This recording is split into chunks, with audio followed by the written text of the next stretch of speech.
आज तक रेडियो सुनता है सारा जहां।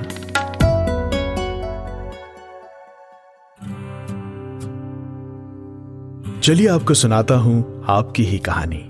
शुरू करते हैं नई कहानी का नया सफर।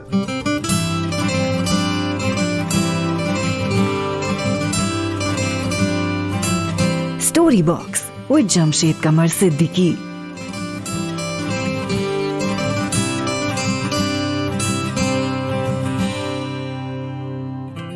दोस्तों, आज मैं आपको सुना रहा हूं अपनी लिखी एक कहानी जिसका नाम है 500 का नोट। चलिए शुरू करते हैं।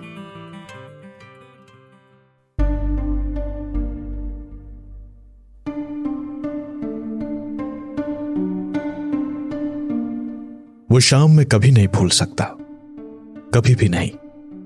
हमारी 6 साल की बेटी त्रिशा दोपहर से गुम थी। पुलिस में कंप्लेंट करने के बाद मैं और मेरे पड़ोसी जैदी साहब 3 बार पूरे शहर का चक्कर मार चुके थे। पुलिस का कहना था कि वो लोग कोशिश कर रहे हैं, लेकिन हमें उन पर भरोसा नहीं था। मैं और जैदी साहब हम दोनों शहर का हर कोना ढूंढ चुके थे, पर त्रिशा कहीं नहीं मिली। 7 साल की बच्ची अगर खो जाए तो आप उसे शहर में कहां ढूंढेंगे? कौन सी जगह है जहां आपको देखना चाहिए? और वो भी तब जब वो स्कूल और ट्यूशन और डांसिंग क्लास के अलावा कहीं और जाती भी नहीं थी। हमारी कार एक बार फिर से घर के बाहर आकर रुकी। ड्राइविंग सीट पर बैठे जैदी साहब और साथ वाली सीट पर बैठा मैं। हमारे चेहरे पर उदासियां लिपटी थी। हम कार से उतरे और हारे हुए कदमों से फिर घर की सीढ़ियां चढ़ने लगे। जैसे जैसे हम दरवाजे के करीब पहुंचे, मुझे मेरी बीवी अलका की सुबुकती हुई आवाज फिर से सुनाई देने लगी। मैं जानता था कि दरवाजा खुलते ही वो मेरे ऊपर झपटेगी, पूछेगी कि क्या हुआ, त्रिशा मिली कि नहीं। और मैं जब नाउम्मीदी से उसे देखूंगा तो वो एक बार फिर से टूट जाएगी।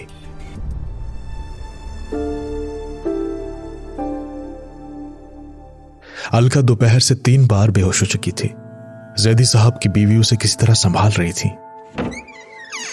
मैंने बड़ी हिम्मत करके दरवाजे को अंदर ढकेला तो अलका सोफे पर बिखरी सी पड़ी थी और जैदी साहब की बीवी आयशा उसके सर पर हाथ फेर रही थी।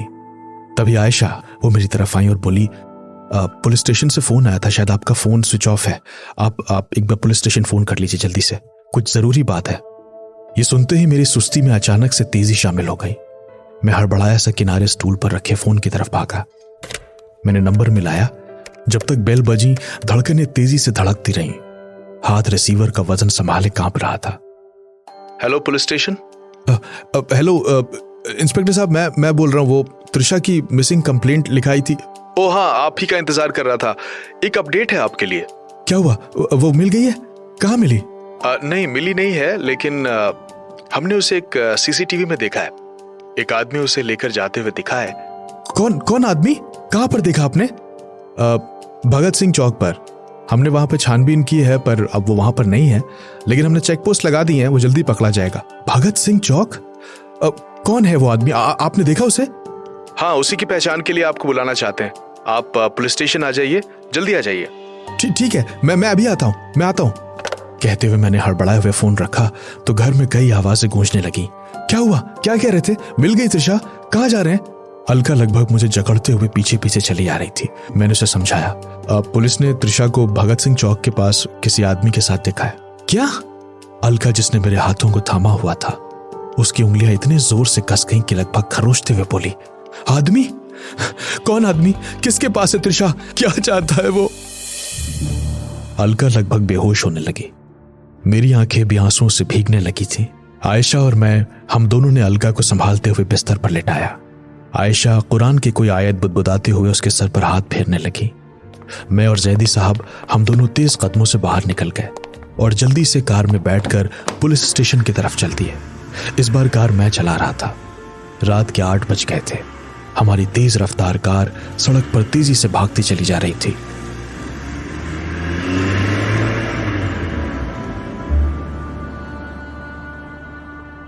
त्रिशा रोजाना दोपहर 2 बजे स्कूल से लौटती थी। 4 बजे तक वो घर में खेलती या फिर टीवी देखते हुए डांस करती थी। उसे डांस करने का बड़ा शौक था। उस शाम भी वो 4:30 बजे के आसपास तक तो घर के बाहर ही खेल रही थी।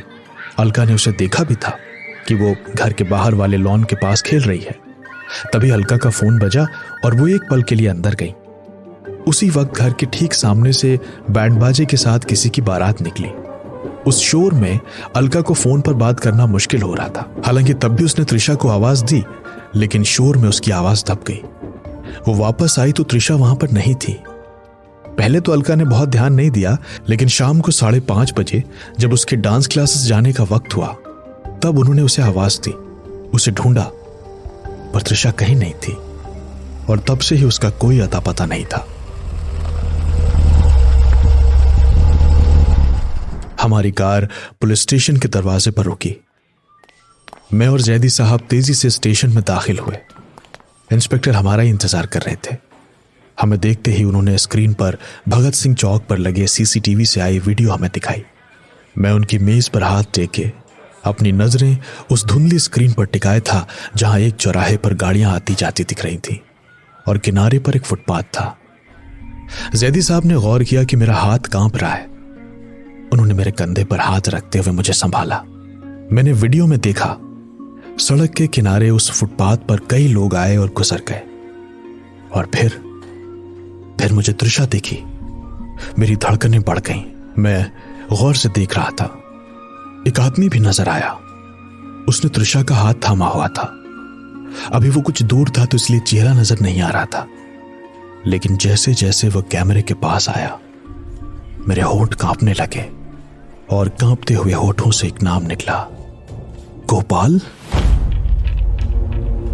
पुलिस इंस्पेक्टर ने मेरी तरफ देखा और पूछा, कौन है ये गोपाल? आप जानते हैं इसे? मैंने कहा, हाँ, ये हमारी बिल्डिंग का सिक्योरिटी गार्ड था। 2-2.5 महीने पहले तक ये हमारे यहाँ काम करता था। ओह, इसने नौकरी कब छोड़ी आपके यहाँ? नौकरी छोड़ी नहीं, इसे मैंने काम से निकाल दिया था। पुलिस इंस्पेक्टर ने स्क्रीन ऑफ करते हुए जैदी साहब से इशारा किया कि वो मुझे बैठाएं, और फिर पूछा, गोपाल के बारे में जो भी जानकारी आपके पास है मुझे बताएं। उसे आपने क्यों नौकरी से निकाला था? उन्होंने पूछा तो मैंने गौर करते हुए कहा, बहुत कामचोर था वो। उसका मन काम में लगता ही नहीं था।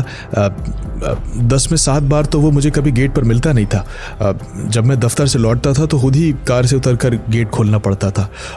तब वो भागता हुआ आता और पता चलता था कि किसी से फ़ोन पे बात कर रहा है। हर हफ्ते एक ना एक छुट्टी करता था और लगभग रोज़ ही देर से आता था। 100 बहाने थे उसके पास। कभी कहता था कि बेटी की तबीयत ख़राब है, उसे अस्पताल लेने जा रहा हूँ, कभी उसको अस्पताल में दिखाना है। अब हर चौथे दिन कौन अस्पताल जाता है? मुझे पक्का पता था कि वो झूठ बोल रहा है। उसकी बेटी कोई बीमार नहीं थी, सब बहाने थे। कामचोर था वो। बस एक दिन जब उसने फिर से छुट्टी की तो मुझे बहुत गुस्सा आया। मैंने सोच लिया था कि कल वो आएगा तो उसे पक्का बाहर निकाल दूंगा। अगले दिन वो आया तो फिर से वही बेटी का बहाना। मैंने कहा कि तुम ऐसा करो, तुम घर ही की देखभाल करो, हम लोग यहाँ किसी और को रख लेंगे। बहुत रोया गिड़गिड़ाया, लेकिन मैंने उसे धक्के देकर निकाल दिया था। उसके बाद तो वो गोपाल कभी नहीं दिखा। जैदी साहब और पुलिस इंस्पेक्टर ने एक दूसरे को गौर से देखा और मैं बोलते बोलते रुक गया। मेरी आंखें अचानक हैरानी से फैल गईं। इंस्पेक्टर साहब ने कहा, मुझे लगता है कि गोपाल को आपने उस दिन जो बेइज्जत करके निकाला, शायद वो उसी बेइज्जती का बदला लेने के लिए सब कर रहा है। इंस्पेक्टर, पर अब हम क्या करेंगे? मैंने हड़बड़ाते हुए पूछा तो बोले, हम ट्रेस करने की कोशिश करेंगे उसे। उसकी जो भी और डिटेल्स हैं आपके पास, आप यहाँ लिख दीजिए, हम पता करते हैं। आप घर जाइए, हम आसपास के सारे सीसीटीवी चेक कर रहे हैं। गोपाल ट्रेस हो जाएगा, यू डोंट वरी। मैंने उस दिन अपना वजन इससे ज्यादा कभी महसूस नहीं किया था। मेज पर हाथ टेकते हुए मैं बामुश्किल उठा और पुलिस स्टेशन के दरवाजे से बाहर निकला। कुछ देर में हमारी कार घर की तरफ आ रही थी। हम घर पहुंचे तो अलका होश में आ चुकी थी, लेकिन अब तक उसकी आंख से बहते हुए आंसू रुके नहीं थे। जैदी साहब की बीवी आयशा उसे किसी तरह संभाले हुए थी और आसपास के रिश्तेदारों का बार बार फोन आ रहा था, जिसे मैं कट कर दे रहा था। क्या बताया उन लोगों ने? हाँ, क्या हुआ? उस आदमी का कुछ पता चला? अलका ने मुझे देखा तो बिस्तर से खिसकते हुए उतरकर मेरी तरफ आते हुए पूछा। मैंने उसे पकड़ा और लड़खड़ाते हुए कहा,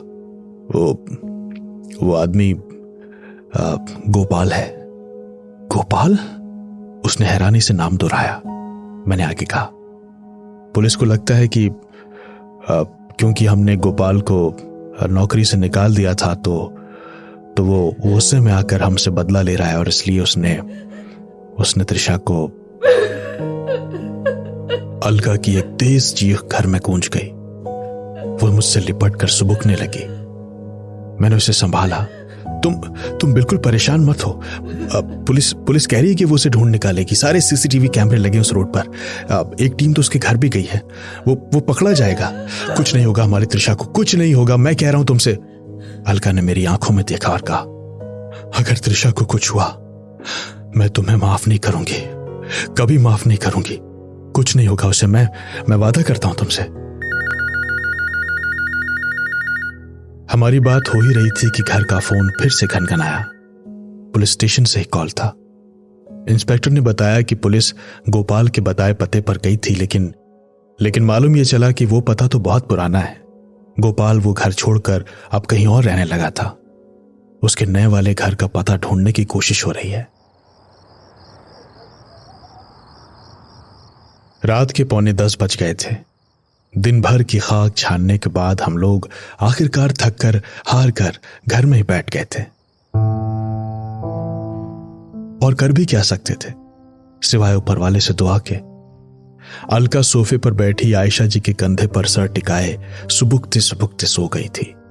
मैं उसके पैरों को थपथपाते हुए सोफे से लगी हुई बिछी कालीन पर बैठ गया।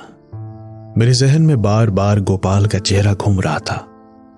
5 फुट 10 इंच का वो गोपाल जो मुस्कुराता हुआ सुबह आता था तो आर्मी वालों की तरह सलाम करते हुए पैर पटकता था।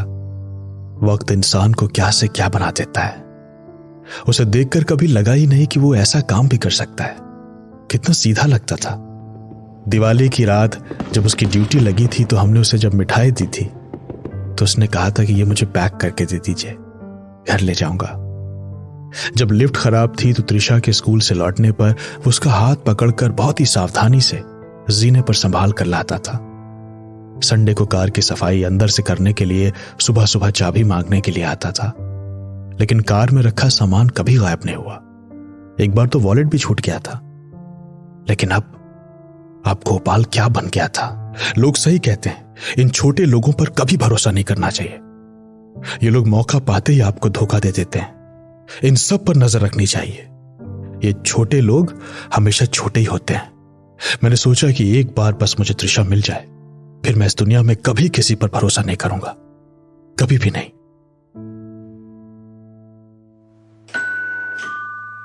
मैं सोच ही रहा था कि तभी दरवाजे की घंटी बजी। जैदी साहब ने मुझे इशारा किया कि मैं देखता हूं। वो उठे और बाहरी कमरे की तरफ चले गए। मेरे फोन में रिश्तेदारों की कॉल्स लगातार आ रही थी। सैकड़ों मिस्ड कॉल्स थी। अरे त्रिशा! बाहरी कमरे से जैदी साहब की हैरान सी आवाज आई तो मैं चौंका। आयशा जी के कंधे पर सर टिकाए अलका, जो मुझे लगा था कि सो रही है, फौरन उठ गई। हम सब बाहरी कमरे में बेतहाशा भागे और दरवाजे के पास पहुंचे तो देखा कि दरवाजे पर त्रिशा खड़ी है और उसके ठीक पीछे खड़ा है गोपाल। नमस्ते भैया, उसने उसी जानी पहचानी मुस्कुराहट के साथ कहा, लेकिन किसी ने उसका जवाब नहीं दिया। अलका ने लगभग दौड़कर त्रिशा को गोद में उठा लिया। त्रिशा बोली, मम्मी मैं खो गई थी। वो तो गोपाल भैया मिल गए तो वो मुझे घर ले आए। गोपाल अब तक खामोश ही था। त्रिशा ने बताया कि वो घर के पास खेल रही थी कि तभी सड़क से किसी की बारात निकली। बारात में लोग डांस कर रहे थे, वो भी डांस करने लगी और डांस करते हुए वो कुछ आगे चली गई। फिर उसे ख्याल आया कि उसे वापस जाना चाहिए। वो वापस आने लगी, लेकिन वापसी में किसी गलत सड़क पर मुड़ गई और फिर सही रास्ते की तलाश में पता नहीं कहां से कहां होते हुए वो बहुत दूर चली गई। आंखों में आंसू भरे हुए त्रिशा पैदल चलते चलते पता नहीं कब भगत सिंह चौक के पास पहुंच गई। इत्तेफाक से उसे वहां पर गोपाल भैया मिल गए और फिर वो उसे घर लाए। सबकी आंखें गोपाल की तरफ चली गईं। वो अभी भी बिल्कुल शांत खड़ा था। तुम वहां पर क्या कर रहे थे? साहब, हम काम पाने के लिए खड़े थे। दिन की मजदूरी खत्म करके आए थे तो सोचा डबल शिफ्ट कर लें। नाइट शिफ्ट के लिए मजदूर वहीं खड़े होते हैं, तो हम भी।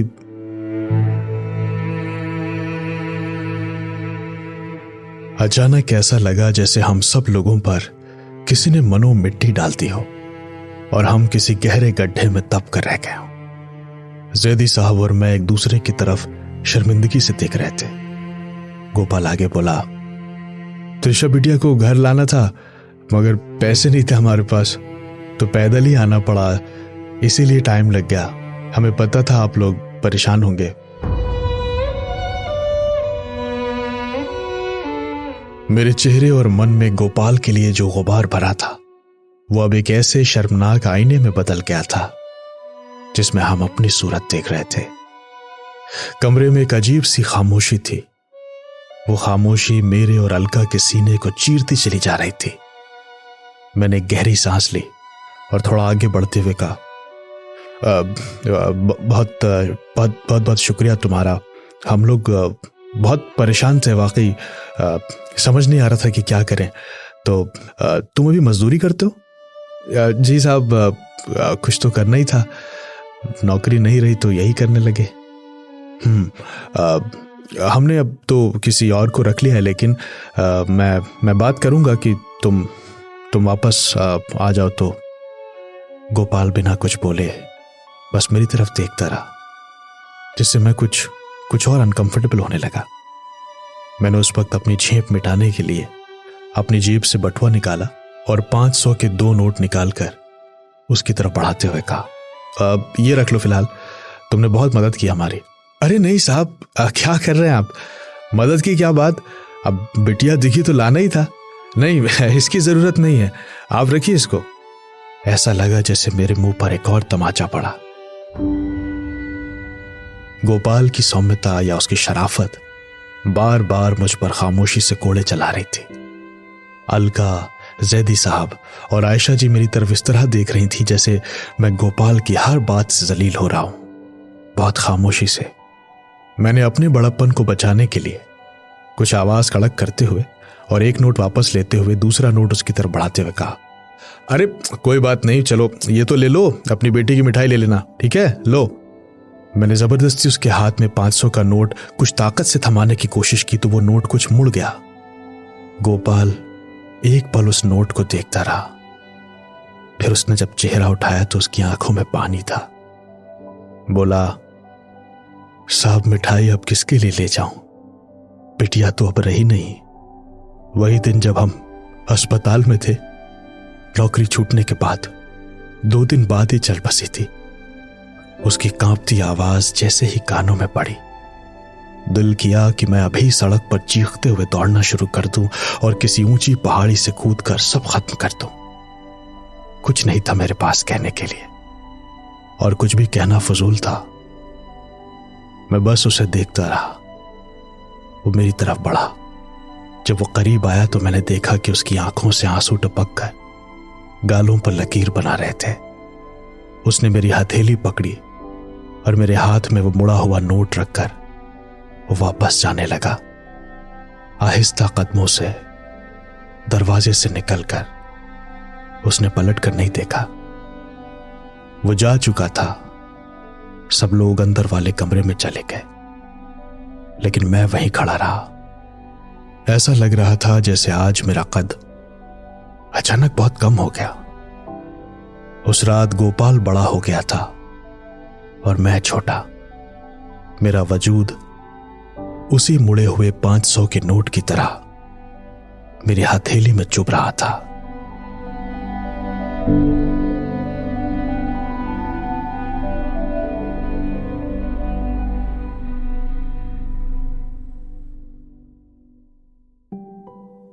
तो दोस्तों, ये थी आज की मेरी लिखी हुई कहानी। उम्मीद है आपको अच्छी लगी होगी। आप हमें अपने फीडबैक जरूर दें। अगर आप ये कहानी स्पॉटिफाई पर या एप्पल पॉडकास्ट पर सुन रहे हैं और आपको ये कहानी अच्छी लगी है तो अभी आप हमारे शो के नाम पर क्लिक करें और वहां पर आपको एक स्टार दिखाई देगा। तो जितने भी स्टार आप देना चाहते हैं उन्हें क्लिक करके आप हमें दें। इससे ये कहानी और लोगों तक जाएगी। स्टोरी बॉक्स को आप लोग जो इतनी मोहब्बतें दे रहे हैं इसके लिए बहुत बहुत शुक्रिया। हम कोशिश करेंगे कि इसी तरह की और कहानियां आप तक पहुंचाएं। इस कहानी का साउंड डिजाइन किया है कपिल देव सिंह ने।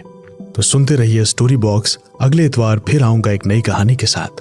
मेरा नाम है जमशेद कमर सिद्दीकी। दुआओं में याद रखिएगा।